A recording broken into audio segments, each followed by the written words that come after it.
रोजगार 100 दिन से बढ़ाकर 125 दिन की गारंटी रोजगार की हमें मिल रही है, तो उसमें गरीब वर्ग का कहां नुकसान। और एक साल में 125 दिन की तो आपको गारंटी मिल ही रही है, साथ साथ जब किसान का काम होता है उस समय 2 महीने की आपको छुट्टी भी मिलेगी और उस छुट्टी में भी आपको रोजगार मिलेगा। उस छुट्टी में आपको रोजगार यहाँ पर जो किसान है उनके यहाँ पर मिलेगा। तो इसलिए 60 दिन और 125 में आप जोड़ लीजिए, इतने दिन का रोजगार आपको मिलने वाला है। तो निश्चित तौर पर ये बहुत बड़ा फायदा हमारे मजदूर और गरीब वर्ग के लिए होने जा रहा है। लेकिन कुछ लोग हैं जिनको भगवान श्री राम के नाम से तकलीफ होती है। जब भी भगवान श्री राम का नाम आता है तो यूं मानिए कि उनकी आत्मा तक हिल जाती है। और उसका कारण मुझे तो समझ में नहीं आता, क्योंकि हम भारत के रहने वाले हैं, भारतीय हैं, और भारत में ही नहीं पूरे विश्व में भगवान श्री राम का पूरा, मैं कह सकता हूं कि सृष्टि के रचयिता, मर्यादा पुरुषोत्तम अगर कोई धरती पर पैदा हुए तो भगवान श्री राम हुए। उनके जीवन से हम बहुत कुछ सीखने को मिलता है। भगवान दास जी जैसे बता रहे थे कि हमारे सुबह उठते ही सबसे पहले हम भगवान का नाम लेते हैं, राम का नाम लेते हैं, और रात को सोते वक्त तक भगवान का नाम लेते हैं। तो ऐसे में मुझे नहीं लगता कि अगर राम का नाम कहीं आए तो किसी को तकलीफ होनी चाहिए। लेकिन मैं आपको बताना चाहूंगा, मेरे सामने हमारी सभी माताएं बैठी और आप भी सुने, अभी राजस्थान में विधानसभा सत्र चल रहा है, बजट सत्र चल रहा है विधानसभा का। हम लोग विधानसभा में गए, कुछ कांग्रेस के विधायक हमें मिले, तो जैसे अपन किसी से मिलते हैं तो बोलते हैं जय राम जी की, हमने कह दिया जी राम जी की। तो ऐसी मिर्ची लग गई उन्हें जी राम जी के नाम से, मैं भैया राम राम ही तो कर रहे हैं, ऐसी काय को बुरा मान रहे हो। लेकिन उन्हें ये दिक्कत नहीं है कि नरेगा का नाम बदल के जी राम जी क्यों रखा। उनको यही समस्या है कि राम जी की जगह कुछ भी और नाम अगर आप रखते थे तो कोई समस्या नहीं है। ये सोचने का विषय है कि एक सनातन संस्कृति में रहते हुए अगर आपको राम का नाम लेने में तकलीफ हो रही है तो आप इस देश को किस दिशा में लेकर जाना चाहते हैं।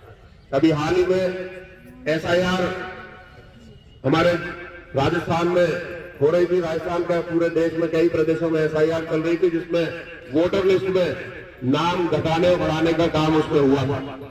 जो वास्तव में भारत के रहने वाले लोग, उन्हें हमारे संविधान के हिसाब से उन्हें ये अधिकार है कि वो अपना वोट देकर भारत में किसकी सरकार बनाना चाहते हैं वो ये तय करें। क्या आप लोग ये चाहते हैं कि ये अधिकार तो उन लोगों को मिले जो बांग्लादेश से आकर हमारे देश में बसे, वो तय करेंगे कि हमारे देश में सरकार किसकी बनेगी? तो ये जो SIR हुई ये इसलिए हुई कि हमारे देश में जो बांग्लादेशी घुसपैठिए बैठे हैं उनको वापस बांग्लादेश पहुंचाया और उनका वोटर लिस्ट में यहाँ पे नाम कटे, जिससे हमारे देश के जो रहने वाले लोग हैं उन्हें उनका अधिकार मिल सके, उन्हें अपनी सरकार चुनने का मौका मिल सके। तो भाइयों, ये कांग्रेस को SIR से भी दिक्कत हुई, इनको लगा कि बांग्लादेशियों के नाम क्यों काटे जा रहे हैं। भैया बांग्लादेश से अब तुम्हारे कोई मौसम के भैया होंगे तो होंगे, हमारे तो हमने तो कह दी उनसे कि भैया तुम अपने घर जाओ वापस। अभी आप सबको पता है क्रिकेट मैच होना था, उसमें बांग्लादेश की टीम इंडिया खेलने नहीं आ सकती, लेकिन तुम इंडिया में वोट डालने आ सकते हो, ये कहां का नियम? तो ये चीजें हैं जो विचार करने की है। कई बार अब बहुत कुछ ही समय में हमारा चुनाव भी आ रहे हैं, पंचायती राज के चुनाव होंगे, नगर निकाय के चुनाव होंगे। हम कई बार छोटी छोटी चीजों के बारे में सोच जाते हैं।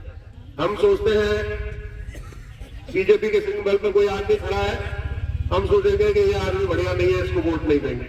लेकिन आपको ये सोचना है कि जो बीजेपी का सिंबल है, जो कमल का फूल है, ये आपको देश में सुरक्षित रखने का एक हथियार आपके पास। कोई भी चुनाव हो, छोटे से बड़ा, अगर आप सोचोगे केवल देश में जब लोकसभा के चुनाव होंगे तब हम बीजेपी को वोट दे देंगे और बीजेपी मजबूत रहेगी, ऐसा नहीं होगा। बीजेपी मजबूत जब होगी जब लोकसभा में तो हम वोट देंगे ही देंगे, साथ साथ विधानसभा में वोट देकर सारे राज्यों में भारतीय जनता पार्टी की सरकार हम बनाएंगे। हमारे सारे पंचायत समिति के प्रधान भाजपा के हों, जिला प्रमुख भाजपा के हों, नगर निकायों के chairman, mayor Bharatiya Janata party के होंगे, तब नीचे से ऊपर तक कड़ी जुड़ेगी और हमारा देश पूरी तरह से सुरक्षित हाथों में जा पाएगा, सनातन की सोच रखने वालों के हाथ में जा पाएगा। तो मेरा आपसे निवेदन है कि छोटे मोटे अपने कई बार अपन छोटी चीजें सोचकर वोट कर देते हैं, वो चीज नहीं देखकर आप बड़ा सोच अगर रखेंगे तो निश्चित तौर पर आप अपने देश को आगे ले जाने का काम करेंगे। आज क्योंकि अभी चुनाव का समय है तो बहुत एडवांस में लोग तैयार करने लग जाते हैं चुनाव। सरपंच जी के बहुत जोर से गांव गांव में प्रचार शुरू हो गए, अगाने पे बैठे रहते हैं लोग और सरपंच जी का प्रचार करते हैं। और पंचायत समिति सदस्य और जिला परिषद सदस्य के भी चुनाव होने, नगर निकाय के भी पार्षद के भी चुनाव होने, बहुत सारे लोग तैयारी कर रहे हैं। कुछ तो ऐसे भी तैयारी कर रहे हैं जिन्हें यही नहीं पता कि जिला परिषद वार्ड में काम कौन कौन से। भैया मेरी बात सुन लो कि तैयारी करने से पहले कोई भी एग्जाम की तैयारी करते हैं तो कम से कम इतना तो पता कर लो उसमें सब्जेक्ट कौन कौन से आ रहे हैं, उसके हिसाब से तो पढ़ाई करोगे। तो गाँव के नाम तो पता कर लो कौन कौन से गाँव है वहाँ वार्ड में, उसके हिसाब से आपको तैयारी करनी है। और एक चीज और मैं आपसे निवेदन करना चाहूंगा, हमारी बीजेपी के कार्यकर्ता बहुत बड़ी तादाद में हमारी विधानसभा में, और क्योंकि सब राजनीतिक कहीं ना कहीं सबकी इच्छाएं होती है, तो मैं आपसे निवेदन करना चाहूंगा कि हमारे जो भी कार्यकर्ता है सब आपस में अगर सामंजस्य बैठा कर कोई एक नाम अगर आप लोग निकाल के लेके आओगे तो निश्चित तौर पर वो चुनाव में भी जीतेंगे और वो हमारे लिए भी आसानी रहेगी। और आपस में अगर मान लो आप 3-3, 4-4 जने खड़े हो जाओगे तो हम टिकट तो एक जने को ही दे सकते हैं, उसमें हमें भी तकलीफ होगी और आपको भी चुनाव में तकलीफ होगी क्योंकि अपने ही कार्यकर्ता आपस में बढ़ जाएंगे। तो मेरा ये निवेदन है कि आपस में सामंजस्य बिठा के जितनी कोशिश हो सके उतना आपस में सामंजस्य बिठा के अगर आप एकजुट होकर लड़ेंगे तो निश्चित तौर पर मैं आपको दे रहा हूं एक भी सीट भारतीय जनता पार्टी के हाथ से नहीं जाएगी बीच में विधानसभा में। और आज आप सब इतनी कड़ाके की ठंड में इतना आपने समय दिया, खासतौर से हमारी माताओं ने बहनों ने इतना समय दिया और इतनी अच्छी संख्या में आप यहाँ पधारे, उसके लिए आप सबका बहुत बहुत धन्यवाद। हमारे राजेंद्र जी भाई साहब जिनका मार्गदर्शन जब मैं जिला अध्यक्ष था उस समय से ही हमें लगा